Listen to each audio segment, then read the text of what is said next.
हाँ, तो एक्सरसाइज आपकी 10.1 जिसका क्वेश्चन नंबर फर्स्ट। तो सबसे पहले ये देखें हमें क्या दिया गया है।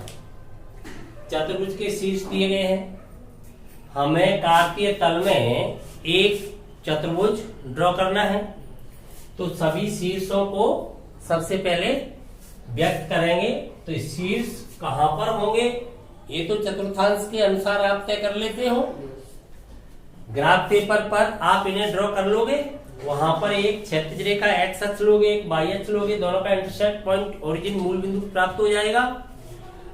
फिर आप पैमाना लोगे, वहां पर 1 सेंटीमीटर इक्वल 1 यूनिट काम हो जाएगा आपका।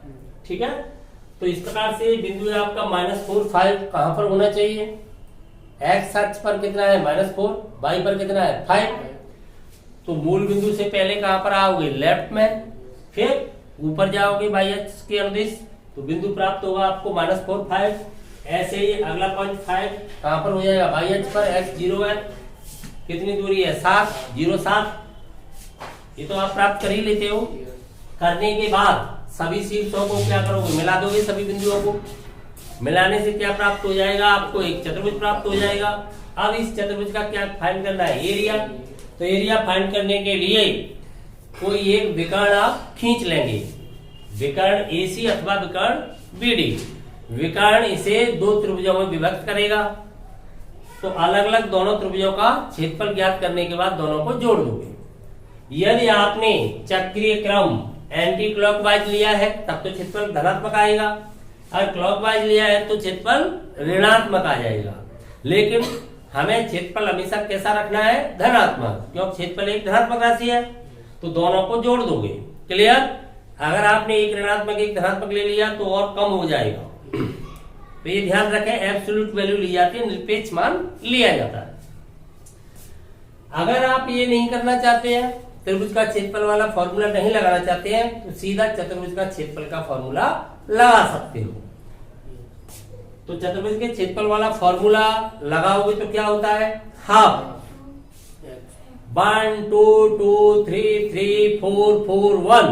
फिर उन्हें पलट दो तो 2 1 x y x y x y। ध्यान है। चलो तो चतुर्भुज वाले फॉर्मूले से करते हैं। चतुर्भुज ABCD का क्षेत्रफल क्या होता है, हाफ x y ऐसे लिख लें आप, plus x y minus x y। समझ पा रहे हो, plus x y plus x y। अब क्या करें, एक ही चक्रीय क्रम में 1 2 3 4, 1 से शुरू हो जाए, 1 2 1 से चले पहले, एक ही क्रम में 2 3 3 4 4 1। यहां से लिखें 1 2 2 3 3 4 4 1। क्लियर। इसके बाद क्या करें, इन्हें पलट दें। यहां से क्रम लौटाओगे, पीछे से 1 4 4 3 इससे बैठ रहे हैं, आप इन्हें पलटें तो क्या हो जाएगा, ये 2 1। क्लियर। फिर ये क्या हो जाएगा 3 2, और ये हो जाएगा 4 3, और इसे पलट देंगे तो 1 4। अब वैल्यू लगा दें। चक्रीय क्रम, अगर आपने चतुर्भुज का एंटी क्लॉकवाइज लिया पॉजिटिव आएगा, क्लॉकवाइज लिया नेगेटिव आएगा, लेकिन संख्यात्मक मान समान रहेगा। माइनस भी आ जाएगा तो एट लास्ट हम लिख देंगे धनात्मक। क्यों, क्षेत्रफल हमेशा एक धनात्मक राशि है। हम कैसे लें, ऐसे चलो एंटी क्लॉकवाइज ले लेते हैं, पॉजिटिव भी आ जाएगा। तो ए से स्टार्ट होंगे तो ADCB। क्लियर। तो यहां पर 1 2 3 4 x1 y 1 x2 y 2 x3 ऐसे देखें इस नजरिए से। हो जाओ शुरू, बताओ 1 x1 की वैल्यू बोलो -4, दूसरी वैल्यू बोलो -2, तो ब्रैकेट लेना पड़ेगा आपको। एक साथ मल्टीप्लाई लगा के -2, दो चिन्ह एक साथ नहीं रखे जा सकते, -2। फिर आगे बोलो, -4 मल्टीप्लाई -5, आगे सही देख के बोलना जिस नंबर पे है। क्या आ रहा है? +5 हाँ 7 इंटू 7। फिर आगे बोलो, 0 जब आ जाएगा +0 तो 0 ही हो जाएगा सब। अगला भले ही मत देखो, आगे शुरू हो जाओ। मतलब ब्रैकेट लगा रहा हूँ, छोटा ब्रैकेट मुझे अंदर अवस्था पड़ेगी यहाँ। -4 इंटू 5 बोलो, +5 -2 0 ही हो जाएगा। आगे मत देखो, अगला बोलो, -4 इंटू 7 कैलकुलेट करो। हाँ कितना हो गया? 8 20 35 माइनस, देखो यहाँ पर क्या हो जाएगा, -20 -10 -28। क्लियर? हाफ, ये टोटल कितना हो जाएगा? 63 हो गया। ये माइनस कॉमन लेके प्लस हो गया, कितना हो गया? 58। ऐड करो दोनों को, कितना हो गया? 121/2 आ गया। किसमें मापते हैं इसे? स्क्वायर यूनिट, वर्ग मात्रक, वर्ग इकाई हो गया। क्लियर? समझ में आ गया? सेकंड क्वेश्चन, हमें यहां पर एक त्रिभुज की भुजा दी गई है 2a लंबाई की भुजा है। उसका आधार बाई अक्ष पर इस प्रकार है कि आधार का मध्य बिंदु मूल बिंदु है। क्लियर? समझ में आ गई बात? तो हमें एक्स और बाई अक्ष चाहिए। पहले बाई अक्ष पर आधार लेंगे, मूल बिंदु को मध्य बिंदु लेंगे।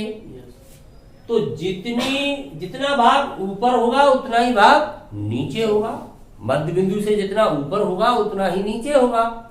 टोटल भुजा की लंबाई कितनी दी गई है? 2a। समझ में आ रही है बात? कितनी दी गई है? 2a। और त्रिभुज कैसा कहा गया है? समबाहु। कैसा त्रिभुज है? समबाहु। ये कैसा त्रिभुज है? यहाँ पर समबाहु कहा गया है, समान भुजा वाला। तो समबाहु त्रिभुज है, ए ऊपर हो गया, ए नीचे हो गया। तो बताओ, दो शीर्ष तो हमें सीधे ही मिल जाएंगे इसके। भाई हमने आधार मान लिया बाई अक्ष पर, तो त्रिभुज कैसे हो सकता है? या तो त्रिभुज ऐसे हो सकता है या फिर त्रिभुज ऐसे हो सकता है। एक शीर्ष कहां पर हो सकता है? दो शीर्ष तो बाई अक्ष पर होंगे। जब उसका आधार बाई अक्ष पर है तो दो शीर्ष तो उसके बाई अक्ष पर होंगे। तीसरा शीर्ष कहां होगा? एक्स अक्ष पर। क्यों होगा? क्योंकि त्रिभुज कैसा है? समबाहु। समबाहु है तो इन दोनों ही बिंदुओं से समान दूरी पर स्थित होगा। और हमने प्रमेय पढ़ी है पहले, किन्हीं दो बिंदुओं से समान दूरी पर रहने वाले बिंदु का बिंदुपथ उन दोनों बिंदुओं को मिलाने वाले रेखाखंड का लंब और दत्त होता है, बाइसेक्टर होता है, लंब समद्विभाजक होता है। तो हमें पता है लंब कौन होगा? बाई पर एक्स। समद्विभाजक अर्थात आधार को समद्विभाजित भी कर रहा है इस समय वो। क्यों? मध्य बिंदु है, मूल बिंदु को क्या दिया गया है? मध्य बिंदु। तो लंब समद्विभाजक इस समय आधार का कौन बन जाएगा? एक्स अक्ष बन जाएगा। तो एक्स अक्ष पर स्थित प्रत्येक बिंदु दोनों ही शीर्षों से समान दूरी पर होगा। इसलिए कंफर्म हो गया तीसरा शीर्ष कहां होना चाहिए? एक्स अक्ष पर होना चाहिए। एक बार फिर ध्यान दें, नहीं समझ में आया तो एक थ्योरम थी आपने पढ़ी 10th में, किन्हीं भी दो बिंदुओं से समान दूरी पर रहने वाले बिंदु का बिंदुपथ उन दोनों बिंदुओं को मिलाने वाले रेखाखंड के लंब समद्विभाजक। समझ गए ना? लंब समद्विभाजक होता है। तो लंब समद्विभाजक कौन बन गया है? एक्स अक्ष।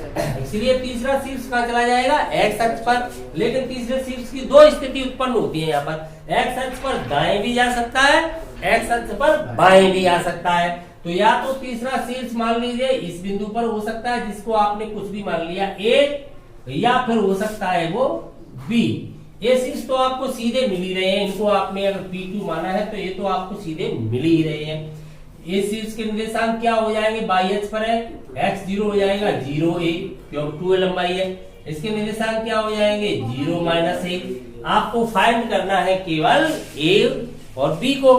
a फाइंड हो जाएगा तो b के लिए तो आपको डायरेक्शन चेंज करनी है केवल माइनस। तो इसे हम मान लेते हैं, माना ये शीर्ष आपका x0 है, क्यों भाई तो 0 ही होगा वहां पर, तब ये क्या हो जाएगा माइनस x0 हो जाएगा। तो हमें एक ही राशि ज्ञात करनी है x, क्लियर। तो कंडीशन क्या है वो लगा देंगे। कंडीशन ये त्रिभुज कैसा है, समबाहु, इसलिए इस भुजा की लंबाई इन दोनों से हम निकाला है या इससे निकाला 2a के बराबर होनी चाहिए, एक इक्वेशन मिल जाएगा। इस भुजा की लंबाई क्या है 2a, इसकी भी क्या है 2a, समबाहु है। तो 2a ये दोनों बिंदु हमें मिल रहे हैं, दोनों बिंदुओं के मध्य की दूरी क्या होनी चाहिए 2a होनी चाहिए, समबाहु है इसलिए, क्लियर। चूंकि त्रिभुज समबाहु है, समबाहु है, इसलिए PA या AP जो भी आप कह रहे हो उसका मान क्या होना चाहिए 2a होना चाहिए। आप स्क्वायर रूट से बचना चाहते हो तो स्क्वायर कर दो, तो क्या हो जाएगा 4a स्क्वायर। अब PA दो बिंदुओं के मध्य की दूरी का सूत्र आप लगा दीजिए। तो क्या सूत्र होता है आपका x2 माइनस x1 का whole square plus y2 minus y1 का होल स्क्वायर, अनरूट ढलुआने के हमने स्क्वायर कर रखा है।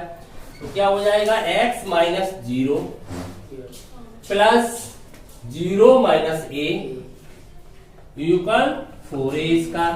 सॉल्व करो, क्या रह गया आपके पास x square equal a square हो गया, उधर जाके सब्ट्रैक्ट हो जाएगा तो क्या रह जाएगा 3a स्क्वायर। तो x की वैल्यू क्या प्राप्त हो गई प्लस माइनस √3a। तो प्लस √3 तो उधर चला गया, माइनस √3 कहा जाएगा लेफ्ट में। अतः हम तीनों शीर्षों को लिख सकते हैं।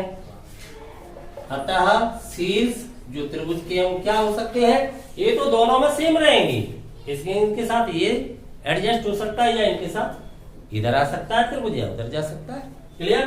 तो शीर्ष क्या हो सकते हैं त्रिभुज के, लिखिए आप उन्हें, तो कहीं से भी लिखना शुरू कर दें।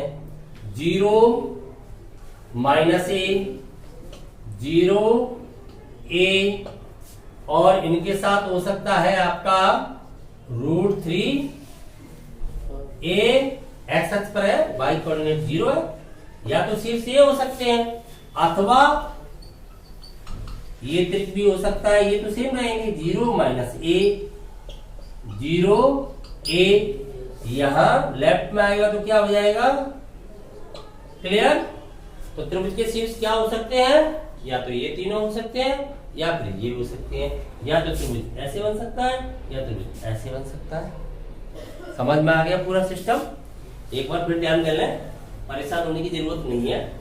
हमें जैसे कहा गया है कि समबाहु त्रिभुज की भुजा की लंबाई 2a है, उसका आधार बाई अक्ष पर है, वो भी इस प्रकार है जहां पर जो अपना मूल बिंदु है वो उसका मध्य बिंदु बन जाता है। तो टोटल लंबाई 2a है, तो मूल बिंदु से ऊपर a, नीचे भी a रह जाएगी।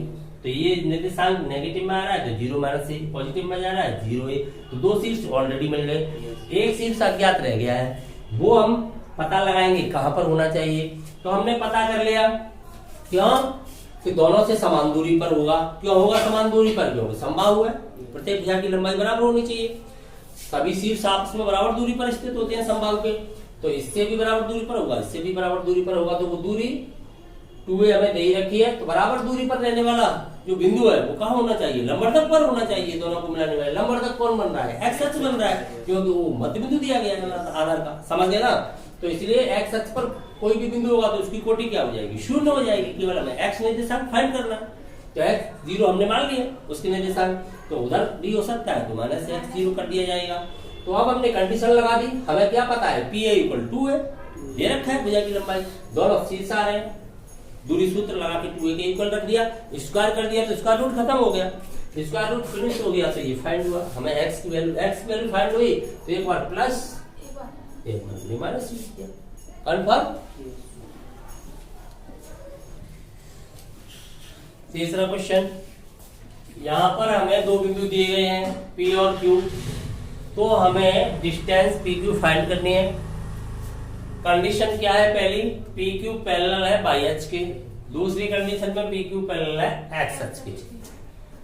तो देखिए यहाँ पर दूरी कैसे फाइंड करेंगे। P Q equal first condition में बाई अक्ष के पैरेलल है, दूरी सूत्र आप लगाओगे तो दूरी सूत्र आपका क्या होना चाहिए। दूरी सूत्र आपको पता है x2 माइनस x1 का whole square plus y2 minus y1 का होल स्क्वायर। तो ये दूरी सूत्र आपका हो जाएगा x2 माइनस x1 का whole square plus y2 minus y1 का होल स्क्वायर। लगा दिया दूरी सूत्र आपने। अब ध्यान देंगे जब PQ y अक्ष के पैरेलल है तब आप बताइए कौन से निर्देशांक समान रहेंगे। ये कौन से निर्देशांक हैं। यहां से अगर मैं आगे से और बढ़ा दूं तो ये x निर्देशांक की वैल्यू होती है और ऐसे चलते हैं तो y अक्ष के प्लस y निर्देशांक की वैल्यू होती है। तो दोनों के x निर्देशांक कैसे रहेंगे, समान रहेंगे। y अक्ष के पैरेलल कोई भी रेखा जाएगी तो x निर्देशांक में परिवर्तन नहीं होगा, केवल y निर्देशांक में परिवर्तन होगा। x अक्ष से दूरी y अक्ष से दूरी उसकी हमेशा क्या रहेगी, समान। और y अक्ष से दूरी ही क्या कहलाती है, भुज। x अक्ष से दूरी क्या कहलाती है, कोटि। उल्टा हो गया ना, समझ पाते हो। तो y अक्ष से दूरी क्या हो जाएगी, भुज। तो उनकी भुज समान हो जाएगी, भुज समान हो जाएंगे मींस x1 इक्वल x2 हो जाएगा। क्लियर होगी बात। ये दूरी बराबर रहेगी तभी तो समांतर रहेंगे। तो फिर यह कंडीशन क्या लगा दी जाएगी, चूंकि यहाँ पर हमें मिल रहा है x1 इक्वल x2, तो यहाँ पर यूज करेंगे तो क्या रह जाएगा, जीरो हो जाएगा। जीरो हो जाएगा तो केवल अपने पास यही रह जाएगा y2 माइनस y1 का होल स्क्वायर। इसी का स्क्वायर रूट है तो केवल क्या रह जाएगा, y2 माइनस y1। अब हमें ये नहीं पता है कि यहाँ पर y1 बड़ा है या y2 बड़ा है, अर्थात Q ऊपर है अथवा P ऊपर है। हमने तो एक रफ स्केच बना रखा है क्योंकि यहाँ पर x1 y1 x2 y2 की वैल्यू स्पष्ट तो की नहीं गई है, तो हमें नहीं पता इनमें से कौन सा बड़ा है कौन सा छोटा है। तो फिर ये नेगेटिव या पॉजिटिव, तो दूरी हमेशा कैसी होती है, पॉजिटिव। इसलिए संख्यात्मक मान पर कोई प्रभाव नहीं पड़ेगा। हम क्या डाल देंगे, मॉड। मैग्नीट्यूड वैल्यू तो वही रहेगी, केवल अगर चिन्ह ऋण का आता है तो धन का हो जाएगा, धन का आता है तो कोई इफेक्ट नहीं पड़ेगा, धन का ही बना रहेगा। क्लियर। तो इतने इकाई जो भी होगी वो आ जाएगी, तो इतने मात्रक आ जाएगी जो भी मेजरमेंट होगा। क्लियर। अब सेकंड कंडीशन में हम जाते हैं, तो फिर हमें दूरी PQ फाइंड करनी है, लेकिन उस स्थिति में हमसे कह दिया गया है PQ पैरेलल x अक्ष। जब x अक्ष के पैरेलल लेंगे तब बताइए आपके क्या समान रहेंगे, ये समान रहेंगी, कोटि समान रहेंगी, क्योंकि किसी भी बिंदु की x अक्ष से दूरी क्या कहलाती है, कोटि कहलाती है, द्वितीय निर्देशांक के बराबर होती है। तो फिर कोटियां समान रहेंगी तो y2 इक्वल y1 हो जाएगा। तो कंडीशन ये हो जाएगी। अब तो आप समझ ही गए हो, जब ऐसा हो जाएगा तब आपके पास केवल रह क्या जाएगा, x2 माइनस x1 का होल स्क्वायर, ये रह जाएगा। आपने कंडीशन लगा दी कि y1 इक्वल y2 हो गया। तो क्या प्राप्त हो जाएगा, इसका रूट तो हट ही जाएगा, x2 minus x1 absolute x1 minus x2 हो या x2 माइनस x1 हो, बात एक ही है। हमने क्या डाल दिया यहाँ पर, मॉड डाल दिया है, इतनी इकाई आ जाएगी। क्लियर। क्वेश्चन नंबर 4, यहां हमें दिया गया है दो बिंदु,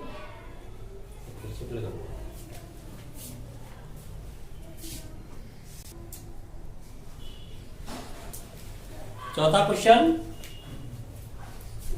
दो बिंदु दिए गए हैं जिनकी x अक्ष पर स्थित किसी बिंदु से दूरियां क्या है, समान। तब हमें उस बिंदु को ज्ञात करना है। तो देखिए सबसे पहले यहाँ पर एक रफ स्केच बनाया है हमने। तो वहां पर एक बिंदु है 3 4, एक बिंदु है 7 6, दोनों ही कहां पर होंगे, प्रथम चतुर्थांश में। क्लियर। दोनों ही प्लस प्लस है तो कहां पर होंगे, प्रथम चतुर्थांश में। ये दो बिंदु हमने ले लिए। फिर x अक्ष पर एक बिंदु स्थित है जिससे इनकी दूरियां कैसी हैं, युगल हैं। x अक्ष पर कोई बिंदु होगा तो उसका y निशान क्या हो जाएगा, 0 हो जाएगा। तो हमने मान लिया उसे x0, px0। अब कंडीशन जो दी है हमें AP इक्वल BP, ये कंडीशन लगा देंगे तो एक इक्वेशन फाइंड होगा। इक्वेशन को सॉल्व करेंगे तो x की वैल्यू आ जाएगी, x की वैल्यू आ जाएगी तो वो बिंदु प्राप्त हो जाएगा। कंफर्म। तो चलिए जैसे हमें कहा गया है वैसे काम करेंगे। तो क्या कहा गया है, चूंकि AP equal AP equal BP, यही तो कहा गया है प्रश्न से, प्रश्नानुसार ये बात है। यहाँ हमने क्या माना हुआ है, P को माना P x by x0, x अक्ष पर है मान लिया। लगाइए कंडीशन, स्क्वायर कर दो दोनों ओर, जिससे स्क्वायर रूट नहीं लगाना पड़ेगा हमें। अब दूरी सूत्र लगाइए, वहां से घटाओ x minus 3 plus 0 minus 4 equal लगाइए x minus 7 plus 0 minus 6, square कर दिया ना ऑलरेडी, स्क्वायर रूट नहीं डाला है। ओपन करो, x square minus 6x plus 9, ये कितना हो जाएगा 16। ये भी ओपन करो, x square minus 14x plus 49 plus 36, x square left हो गया, इधर लाएंगे इसे, कितना बचेगा 8x। देखिए कितना बचा उधर, ये आपका कितना हो गया 25, 36 से सीधा सब्ट्रैक्ट कर दोगे तो 11 यहाँ पर ऐड कर दोगे 49 के साथ तो कितना हो जाएगा 60। तो x इक्वल आपके पास क्या आ जाएगा 60 डिवाइड बाई 8। आगे सॉल्व करोगे तो देखो किससे हो जाएगा डिवाइड, 4 से 15, और ये हो जाएगा 4 से 2 टाइम्स। x की वैल्यू आ गई, बिंदु प्राप्त हो गया। अतः बिंदु क्या हो जाएगा, जो अभीष्ट बिंदु है, जो रिक्वायर्ड पॉइंट है, वो आपका हो जाएगा 15/2 0, क्योंकि x अक्ष पर है। एक बार फिर ध्यान दे लेंगे, हमें यहाँ पर दो बिंदु थे जो दिए गए हैं, एक बिंदु हमें x अक्ष पर फाइंड करना था। कंडीशन ये थी x अक्ष पर स्थित बिंदु की इन दोनों से दूरी इक्वल होनी चाहिए। हमने उस बिंदु को x 0 मान लिया, क्योंकि y तो 0 होगा, x अक्ष पर है, x 0 मान लिया, तो हमें अब केवल x फाइंड करना है। क्लियर? तो इसके लिए हमने condition they the AP equal BP, squaring on both sides, इसका रूट हट गया, ये दूरी सूत्र लग गया, सॉल्व करके x की वैल्यू आ गई, बिंदु आ गया। कंफर्म? क्वेश्चन नंबर 5, सबसे पहले यह निर्धारित करें हमें दिया क्या गया है। हमें यहाँ पर एक रेखा की ढाल फाइंड करनी है। इसके लिए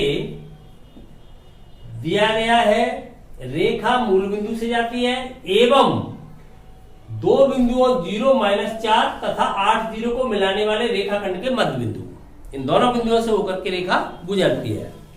ध्यान से समझेंगे हम, दो बिंदु है, इनको मिलाने वाला रेखाखंड का मध्य बिंदु, जहां से रेखा गुजरती है, और कहां से गुजरती है, मूल बिंदु से। तो रेखा पर कितने बिंदु फाइंड हो रहे हैं हमें, 2। कैसे फाइंड हो रहे हैं, मूल बिंदु के निर्देशांक हम जानते हैं ऑलरेडी 0 0, मध्य बिंदु के निर्देशांक हम फाइंड कर सकते हैं। इस रेखाखंड के मिड पॉइंट से जा रही है, मध्य बिंदु के निर्देशांक क्या हो जाते हैं, x1 plus x2/2, y1 plus y2/2, 1:1 में डिवाइड करता है, सीधा जानते हो। तो यहाँ से मध्य बिंदु फाइंड हो जाएगा, तो रेखा पर हमें कितने बिंदु प्राप्त हो जाएंगे, 2। दो बिंदुओं से जाने वाली रेखा की प्रवणता का सूत्र क्या होता है, कोटियों का अंतर बटे भुजों का अंतर, y2 माइनस y1 बटे x2 माइनस x1 लगा दिया जाएगा। कंफर्म? तो यहाँ पर सबसे पहले क्या करें, मिड पॉइंट फाइंड करते हैं। इस प्रकार से हमने एक डायग्राम बना लिया, तो मध्य बिंदु निकाल रहा हूं मैं। रेखाखंड कौन सा मान रहा है, रेखाखंड 0 माइनस 4 तथा दूसरा बिंदु है अपना 8 0 को मिलाने वाले रेखाखंड का मध्य बिंदु, वो मिलाने वाले रेखाखंड सेगमेंट का मध्य बिंदु क्या है ये बता। 0 प्लस 8/2 माइनस 4 प्लस 0/2, तो मध्य बिंदु हो गया है आपका 4 और -2। क्लियर? एक बिंदु क्या है, मूल बिंदु, दोनों से जा रही है, इसलिए 0 0 तथा 4 -2 से जाने वाली रेखा